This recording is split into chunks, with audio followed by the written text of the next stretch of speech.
Pretty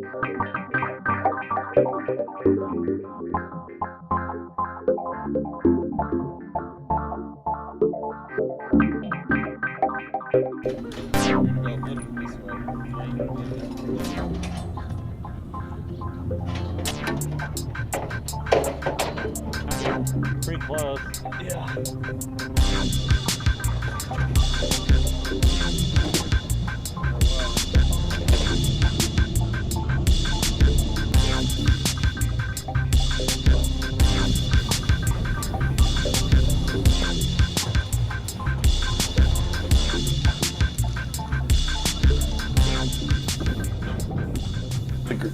Graffiti is a very interesting word. It means a lot of different things to different people. To some people it's a style of art, to some people it's vandalism.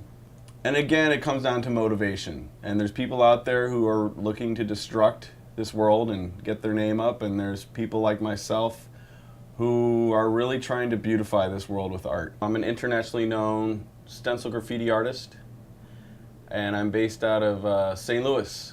I'm internationally known for my signature eye, which you can see right here. And my goal right now is to open up people's eyes in this world that we live in, that a lot of people's eyes are shut. They're sitting here, you know, on their devices, on the web, and just really trying to open people's eyes. And the way I started it was from a guy who I believe was one of the first street artists. And street artists is kind of a new movement of people, I believe, who are kind of trying to bring more art to the street. It's more than just a tag. They may integrate some graffiti lettering into their work. I mean, I've always been an artist since day one. I've been creative, and I realized that I could start actually creating art and making a little bit of money with art. So I'd say probably around 1993, I started to do graphic design, commercial art, and moved to Chicago for a long time and did a lot of graphic design up there for Coca-Cola and Camel cigarettes, until I got to the point where I wanted to kind of create my art, you know, spending hours on somebody's campaign, and instead of doing that I would create my own art. And that was about 2002, I cut my first stencil. Every time I'm on the tables, yo, I blow up the spot.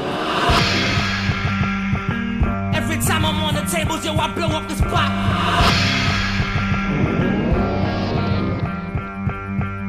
Every time I'm on the tables, yo, I blow up the spot.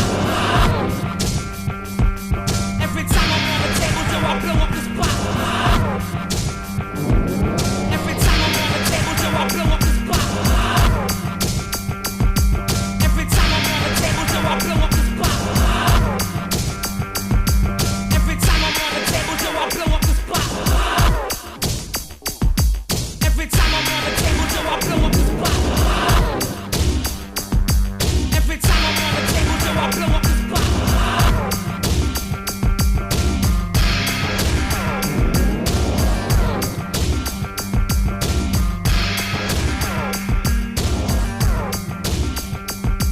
Every time I'm on the tables, yo, I blow up the spot. Every time I'm on the tables, yo, I blow up the spot. Each graffiti artist would kind of have a symbol or an alter ego name. They're their name. You know when you Yep. saw them.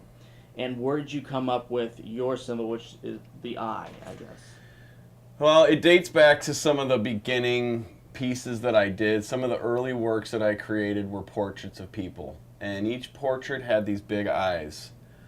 And I used to go by Stencil because I did stencil work, and I believe that eyes are the window to the soul. You know, when you look at someone or they don't look at you, you can read a lot into that.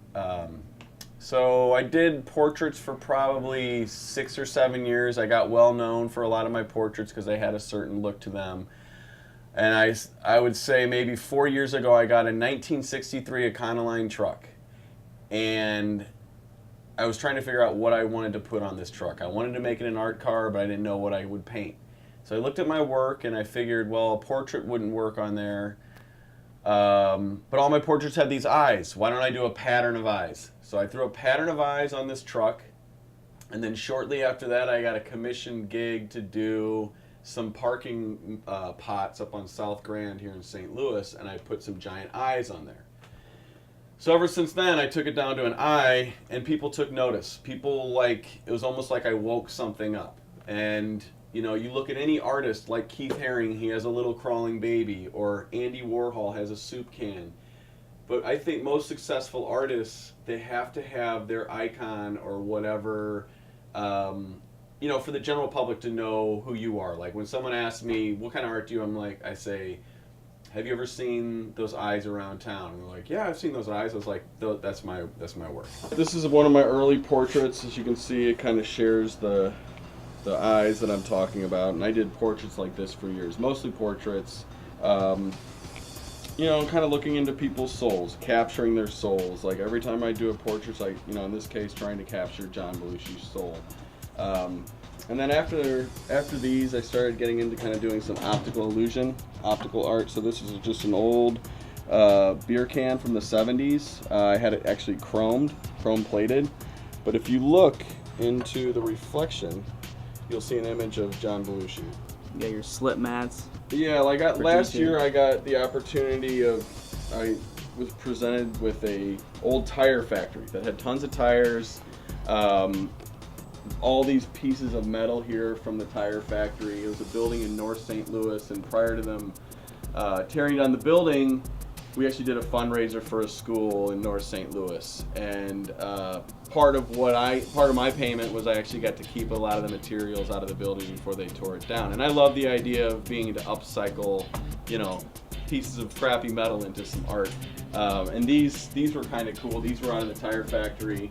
They're electrical box panels, and they had probably 15 different electrical boxes all throughout the building. This one's pretty cool.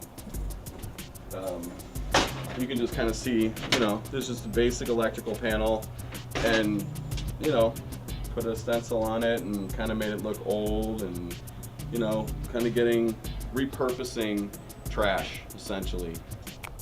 So like I said, I kind of get into the clothing industry world. I'm trying to do American Apparel, made in America. Here's a woman's dress, cat eyes. And then this is actually a process where I'm bleaching through a stencil. Here's a couple more examples of the bleaching process. So it actually removes color from the garment, and it's super soft. And this is a new image that I just started doing probably 2 months ago. This is a commission. This is Mixmaster Mike. He's the DJ, Beastie Boys. Beastie Boys DJ. So when he was in town, I did a live painting gig where I painted this portrait of him live. We did some on records. I got to actually keep this piece, and he signed it at the bottom. So this is from my private collection. But he has one of these at his house as well. And that's the nice thing with the stencil, you know, my work goes into cutting the stencil, so once the stencil's made, I can actually reproduce that piece. You know, this is actually on the side of a train, believe it or not, somewhere. This is a brand new technique for me. I recently had a show in Las Vegas. It was kind of like, obviously Vegas themed, poker themed. I shouldn't say Vegas themed, it was poker themed. I did a lot of like poker chips. You know, here's one of the poker chip stacks. And then I did some playing cards. But this is a completely new process for me, and I don't know how you can really see it on film, but this is actually deep engraved into here. So instead of stenciling the black, I've been taking a laser and actually lasering out the wood, so you actually have some depth and texture to the actual painting. I guess as a final thing, do you have any words of like wisdom to say to maybe a younger artist doing kind of any you know type of art, or an artwork that may not even be socially considered art now? What would you kind of say to them as, you know, hey, you can do this? I mean, really what it comes down to is following your heart and doing what you believe in. Art is a part of all of us, even if you can't paint or draw but everybody has a passion, and if you're willing to take the time to follow your dream, I believe anything can happen. I don't care who you are, your talent, everybody has it in them. I mean, because like I said, I never intended on doing this eye found me, and I'm trying to wake people up, and it's the perfect thing to open people's eyes as an eye, so.